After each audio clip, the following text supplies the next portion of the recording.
Hola, muy buenas, muchas gracias.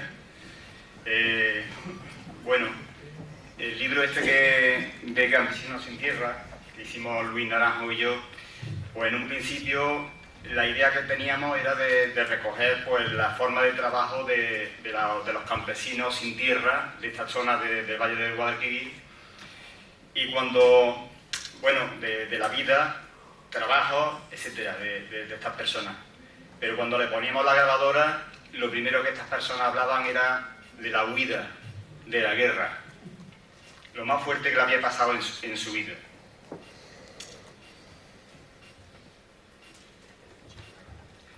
Tras la victoria del Frente Popular del 16 de febrero del 36, los campos y pueblos respiraban aires de esperanza de poder alcanzar un sueño de la Segunda República.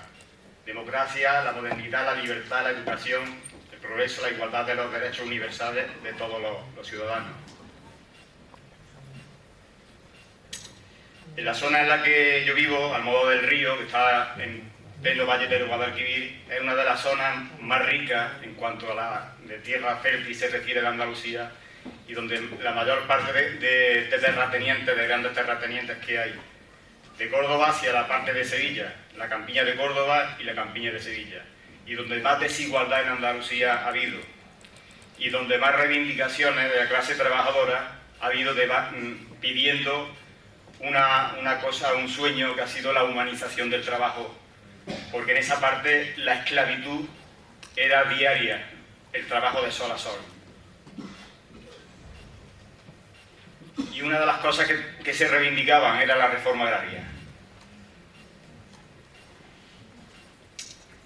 En los casinos, después de aquella victoria del Frente Popular el 16 de febrero, se pusieron muy nerviosos porque, bueno, podían perder muchos de sus privilegios, porque se pedía, pues, cultivar las tierras para el pueblo.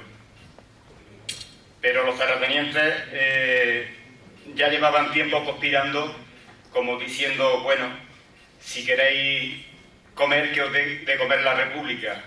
Y lo que hicieron era, pues, no sembrar las tierras tan fértiles, para que los pueblos pasaran hambre, y demostrar que con la República, pues, se vivía peor.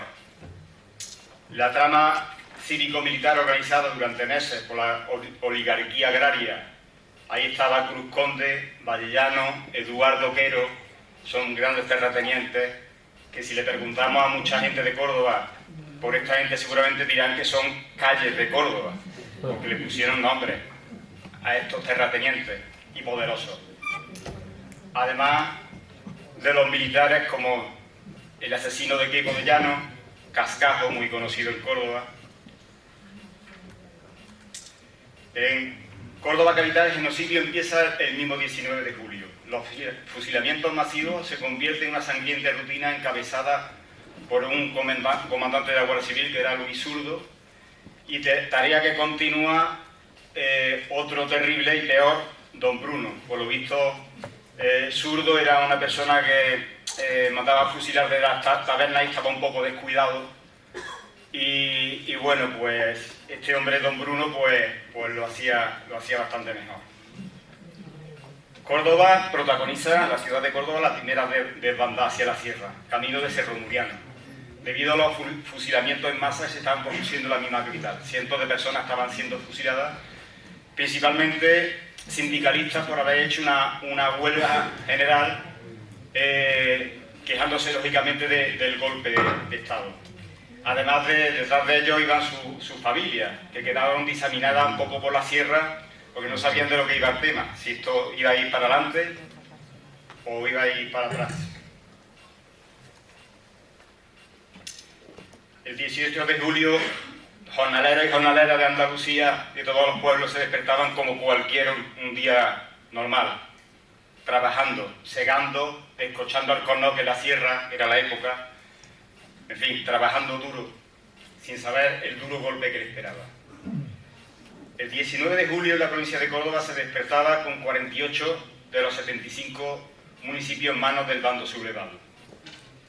Pero esto no iba a quedar así, porque la lucha de los jornaleros y jornaleras y trabajadores de Andalucía no iban a consentirlo, y pusieron pie en pared y con todos los medios que hubieron, aquellos guardias civiles que se rebelaron en cada pueblo, pues fueron parados en su mayoría por masas de trabajadores y trabajadoras que fueron a ocupar esos cuarteles, esos ayuntamientos que habían ellos anteriormente ocupado. Y inmediatamente se empezaron a formar los comités de defensa de la República. Comités de defensa o comités revolucionarios, porque empezó realmente una revolución. Creo que es la única, o de las pocas revoluciones que ha habido, auténticas, porque el pueblo pues tomó los bienes de todos los términos municipales. La riqueza que había de los terratenientes pasó a mano del pueblo. Entonces en esos comités de defensa pues había unos economatos que se llenaban de alimentos para alimentar al pueblo.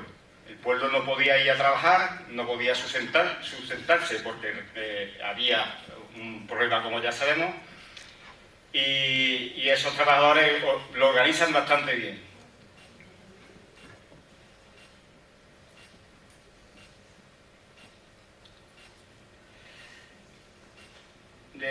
Los trabajadores ven que los cuarteles estaban pues siendo ocupados por la Guardia Civil, como he dicho antes, y bueno, pues al final pues son detenidos, apresados y con armas totalmente rudimentarias, viergos, hoces, viejas escopetas, en fin, la cosa no le iba a salir muy gratis.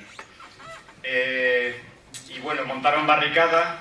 Aquí tenemos a uno de un personaje bastante célebre en la zona, como fue José Bernete Aguayo, que luego murió en el frente de Pozo Blanco, y con José España y otros milicianos, pues organizan a toda una masa de trabajadores que lo forman para detener a todos los falangistas y militares que iban ocupando los pueblos. Bueno, me cuesta trabajo mucho decir la frase del criminal de Quipo de Llano, mejor que lo leáis porque en mi boca no soy capaz de decir las palabras tan salvajes que dice este hombre, pero estas frases las conocían cada uno de los ciudadanos de los pueblos de todas aquellas comarcas. El 23 de julio del 36. Este es el mapa de la provincia de Córdoba. En negro está lo que son las lindes de la provincia de Córdoba, y en azul, digamos, cómo fue avanzando el ejército sublevado el 31 de julio del 36. Como veis, ayer se decía por aquí que como la gente de otras provincias, por ejemplo de Córdoba, no huyó hacia Jaén en esos inicios, huyó hacia Jaén, por la parte central de Córdoba, como estamos viendo, huyó para la parte de Jaén, pero en la parte sur le pillaba más la zona más cerca de la zona de Málaga. Me refiero a Puente Genil, la zona de Palenciana, la zona de Rute, etcétera, etcétera, pues estaba, digamos, más cerca la zona republicana malagueña.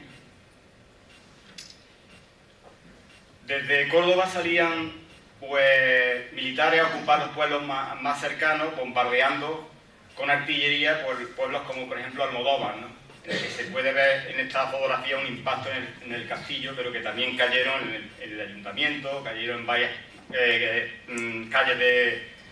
calles y casas del pueblo donde mataron a bastantes personas.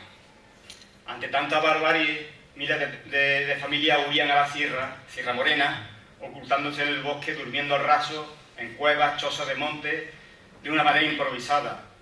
No sabían lo que iba a pasar, si aquello era una cuestión de días, de semanas y tal, pero como nos comentaban algunas personas, nos escondíamos como conejos en el monte, porque esto no sabíamos ni cómo iba a pasar. Aquí vemos una imagen de Almodóvar, el escalón de Sierra Morena y los principales sitios donde la gente de estos pueblos en masa fueron a ocultarse momentáneamente. Hubo una huida de pocos kilómetros alrededor del pueblo. Y estos dos personajes que vemos aquí, bueno, son Antonio Cañero y el algabeño, que antes se refirió el otro compañero, falangista. Uno fue Antonio Cañero, rejoneador, el algabeño torero, y se ofrecieron a Quipo de Llano, muy amigos de él, para barrer los pueblos de de los alrededores. En el caso de Antonio Cañero de Córdoba, el algabeño pues actuó más por la zona de Sevilla. Ellos hay relatos en el que, bueno, ellos iban montados a caballo, vestidos de montero, con rifles y sables, iban ocupando los pueblos, matando indiscriminadamente a todas las personas que ellos querían, podían, y luego al atardecer volvían a la ciudad de Córdoba y la taberna pues comentaban sus cacerías. Una de ellas fue el 27 de julio del 36, asesinan a Soledad Pastor Serrano. Estos falangistas no encontraron a su hijo en su casa, que estaba lógicamente huido en los arrados del pueblo, y sin ninguna contemplación la asesinaron. Puedo poner aquí muchísimos ejemplos. Por ejemplo, la de Josefa Cañero Alcaraz, que suplicó ante estos asesinos que por favor la dejaran dar a luz porque les faltaba poco, pero no fue así. Se la llevaron a las tapias del cementerio y la asesinaron. Antes le echaron aceite de resino y lo que decían las chicharras, cigarrones por la boca. Esta foto es de unas mujeres en Montilla, y bueno, pues las que no podían oír, las personas que no podían ir, salir del pueblo, quedaban atrapadas, pues estas vejaciones son, como he dicho al compañero, eran lo típico. Coger las mujeres, pasearlas por el pueblo, pelarlas, darle aceite de resino y muchas de ellas luego eran asesinadas. Esta foto de un periódico fascista en el que, bueno, pues comentaba que a la entrada de Fernando Núñez habían cogido a un grupo de milicianos y lo habían asesinado bueno, le habían matado, le habían cazado a unos marxistas. 53 personas el mismo día y bueno, son de las primeras fotos que sacaron de asesinatos así en masa, en este caso 53 personas. Estas noticias llegaban a los pueblos y, claro, la gente ¿qué podía hacer? Sino huir para que no les pasara igual, como, bueno, los fusilamientos masivos en Puente Genil, 1700. Aquí hay otras frases del asesino de Quico de Llano. Mañana vamos a tomar Peñaflor. Vayan las mujeres de los rojos preparando sus mantones de luto. Estamos decididos a aplicar la ley con firmeza inexorable. Morón, Utrera, Puente Genil, Castro del Río, ir preparando la sepultura. Yo autorizo a matar como a un perro a cualquiera que se atreva a ejercer coacción ante nosotros. Que si lo hicierais así, quedaríais exentos de toda responsabilidad. El ejército iba subiendo como una mancha de aceite todo el valle del Guadalquivir arriba y se tropezaba con las débiles barricadas que podían poner los milicianos. Además era el germen, se estaba creando allí el germen de las milicias, con las pocas armas que podían resistir ante un ejército con armas de guerra, ¿no? Y con un ejército africanista con una experiencia de matanza en África sin ningún tipo de escrúpulo. Un suceso que pasó en Palma del Río, que fue bastante famoso en la zona y que hizo también arrancar más con fuerza la huida allí fue, después de la entrada del ejército golpista al mando del comandante Paturones, el 26 de agosto, el 10% de la población de Palma del Río fue fusilada. El ejército sublevado fue el ejecutor, pero a voluntad instigadora de un poderoso terrateniente, don Félix Moreno Aldanuy, propietario de 40.000 hectáreas. Esos que se montaban en el casino y no querían sembrar las tierras para que el pueblo pasara hambre.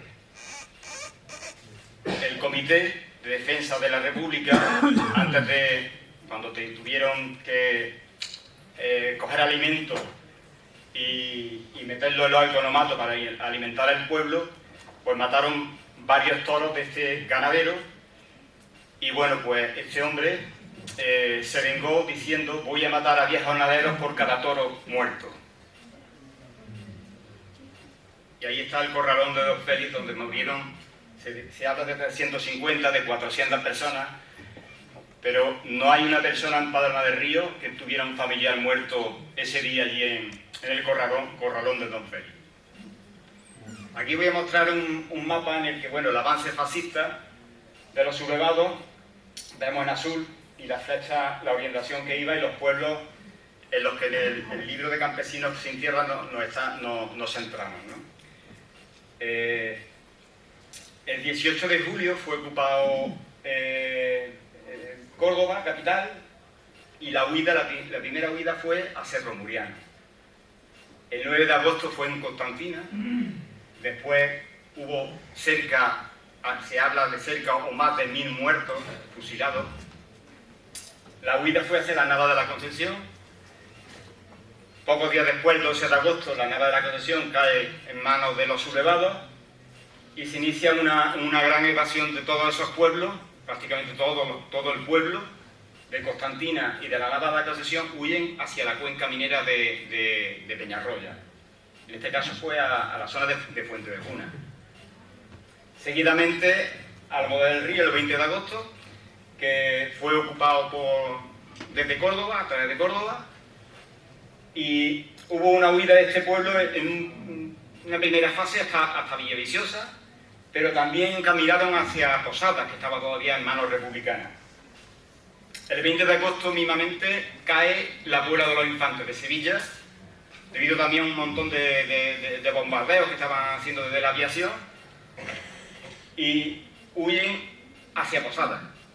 Posadas se está convirtiendo, digamos, en un nudo para concentrar a la gente. Posadas también comité de defensa bastante bueno, hay un economato, precisamente en una ermita del pueblo, que también aquello lo criticaron, los falangistas, y la iglesia, por supuesto, y toda la gente que venía huyendo de la campiña, del comandante Baturón. El 27 de agosto cae Palma del Río, poco después se cometen los asesinatos que he comentado antes de terrateniente don Félix Moreno, y huyen hacia Posadas. Y en Posadas se llegan a juntar, según se dice, pues de unas 15.000 personas, pero un archivo municipal existe y se comenta de que había unas 20.000 personas en Posadas y que arranca... A ver...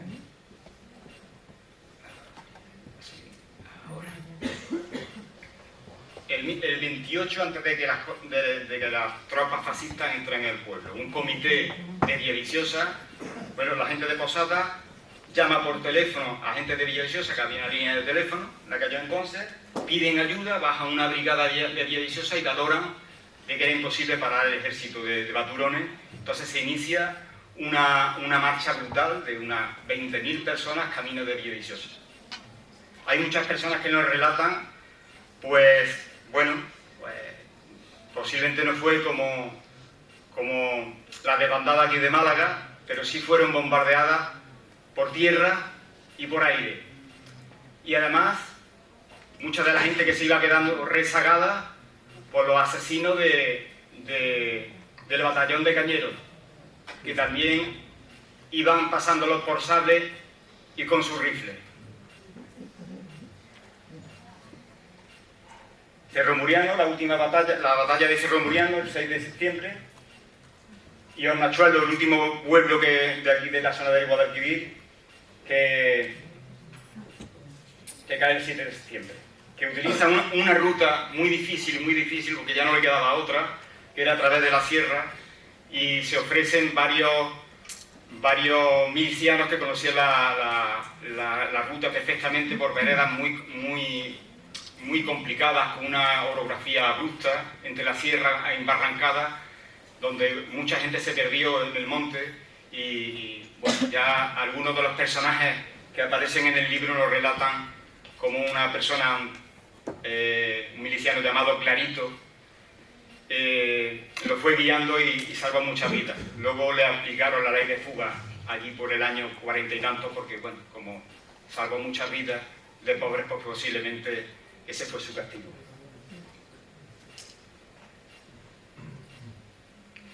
Estas fotos son de Robert Capa y de Gerda Taro y están hechas en la zona del Muriano. Fueron las primeras fotos, digamos, de fotoperiodismo de refugiados de guerra. Y bueno, de la zona de esta que estamos hablando no tenemos fotos, pero las imágenes pueden ser prácticamente parecidas, ¿no? Grupos iban encabezados por mujeres, principalmente, porque los hombres estaban ya prácticamente en los frentes.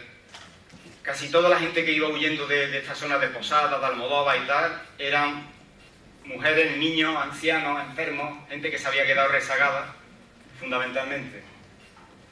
Tuvieron que superar el primer escalón de la sierra. Se habla de que en la azucarera de Villarrubia pusieron unos focos muy grandes, los falangistas, que iban dirigiéndolos hacia los campos para ametrallar a la gente que podía escapar, porque no querían que escapasen para arriba, lógicamente. Esta es la carretera de Posada a Villaviciosa. Ya os digo que unas 20.000 personas fueron hasta este pueblo, que está en manos todavía republicanas. Carretera de Villaviciosa, este es el cortijo de la Ortega, que también fue bombardeado. Imagen de Robert Capa.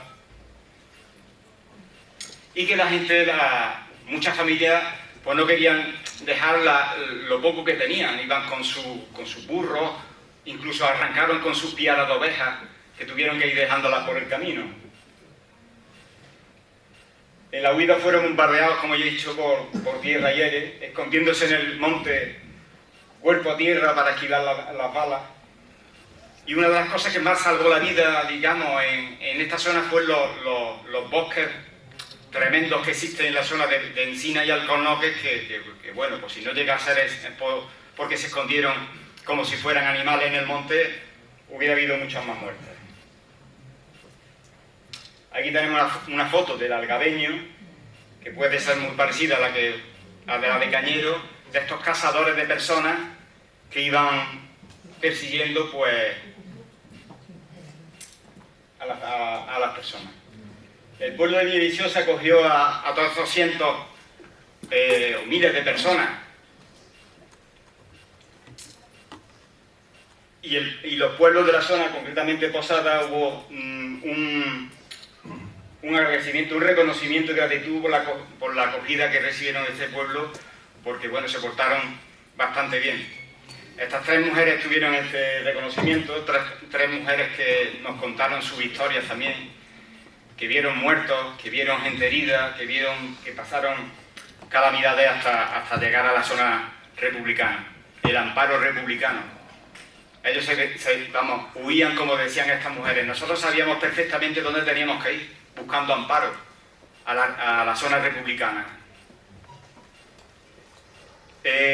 Villaviciosa fue ocupada el 8 de octubre y huyeron hasta una estación de ferrocarril que se llama La Londiguilla, en la cuenca minera de Peñarroya, donde cientos de familias se agolpaban para poder coger un tren. Todos no podían. Fue pues una pesadilla porque, bueno, al no haber tren para todos, otros tenían que coger dirección a Villanueva de Córdoba, que, como diré, fue la capital de la República en la provincia de Córdoba.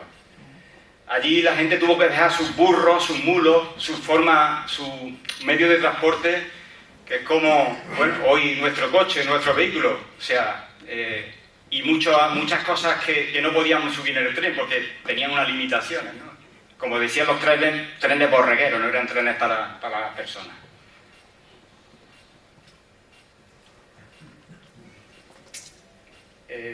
Bueno, esas son las direcciones que cogieron la gente hasta la Londiguilla, y hubo gente que se fue en tren por el círculo que es que vemos de la raya continua y la discontinua andando. Hacia Villanueva de Córdoba con dirección a la retaguardia, que era La Mancha, la zona de Andalucía Oriental. El Villanueva de Córdoba se convirtió, bueno, en la zona de acogida de muchos refugiados. 16.000 refugiados llegaron aquí, y algunos testimonios que no voy porque vamos ya con prisa, de campesinos sin tierra. El mapa de la huida de cada personaje que nos cuenta su relato y cómo fue. José Torremocha, que fue el mayor dirigente que organizó el Comité de Defensa de la Nava de la Concepción, y también la huida de ese pueblo, en el que decía de que, bueno, la gente no se convencía para irse. Él le comentaba: vámonos, que están fusilando a mucha gente en Contactina, y mucha gente del pueblo se negaba. Pero ya estando fuera del pueblo, llegaron las noticias de que habían muerto 2 señoritos republicanos y dijo a la gente, si han matado a estos no nos van a matar a nosotros, y entonces no tuvieron más remedio que subir para la huida. Eusebia era una mujer de Palma del Río que se quedó, su familia prácticamente huyó, pero ella no le dio tiempo a ir, tenía en aquellos entonces 18 años, y junto a una amiga suya fueron a buscar a unos familiares que no encontraban, que no sabían dónde estaban. Fueron al corralón de don Félix, y el detalle que nos contó es que se arrimaron a una ventana y en la ventana había cientos de gorras allí amontonadas de las personas que habían matado, y pudo reconocer a su hermano porque una de las gorras tenía un pin con una cigüeña. Úrsula Castro Quesada, mi madre. Se me hace un nudo en la garganta. Podría contar muchísimas historias de mi madre que me contó, pero ella, con su madre que era viuda y con todos sus hermanos, no tenía nada más que una burra, y la burra pues tuvieron que ir haciéndose turnos para llegar hasta Villaviciosa por caminos de carne, veredas imposibles, solo sin conocer la sierra, porque ellos estaban en la zona de La Vega, y cayéndole bombas. Dicen que era agosto, era agosto y pasaron muchísima calor por el tiempo, pero además porque iban con capas y capas de ropa encima, porque eran la única forma de llevar un armario.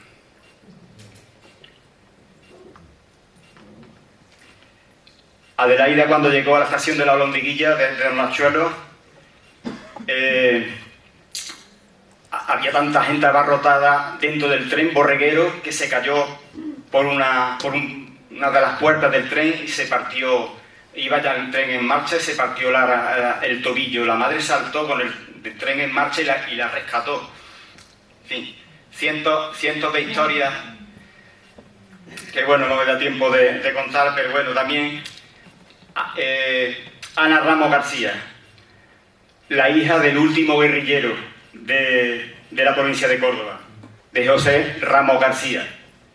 También tuvieron que huir, huyeron, y cuando regresaron sufrieron los campos de concentración, su padre, las cárceles, y cuando ya cumplió toda aquella condena, empezó a trabajar en la sierra y al final le hicieron la vida imposible, se tuvo que tirar al monte. Lo mataron en la tardía fecha del año 1952. Pero también se me hace un nudo en la garganta cuando te cuentan las penalidades que pasaron en aquella huida. Una de las cosas que él cuenta es que se pararon a descansar en el río Guadiato, y las mujeres, porque realmente lo que iban eran niños, mujeres y abuelos, tendieron la ropa en una lentisco, en unas matas para que se secara, lavaron la ropa en el río y tenían la ropa. Y las avionetas, a ver la ropa tendida, los blancos, se liaron a pegarle tiros a aquellas criaturas que estaban allí. Manuel Moral Pineda, mi padre, nunca nos contó, hasta que fue mayor, lo que le había pasado, pero nos contó que toda su vida había estado traumatizado, porque cuando llegaron a Villaviciosa, él tenía 12 años en aquel entonces, jugando a la afuera del pueblo en una viña, escucharon la avioneta llegar, empezaron a tirar bombas y a uno de sus amigos lo reventaron las bombas. José Rodríguez Ochavo, Cabrero, familia de Cabrero. Lo encerraron en las cárceles a toda su familia por haber ayudado a haberle dado leche de las cabras a los que iban huyendo. Ese era su delito.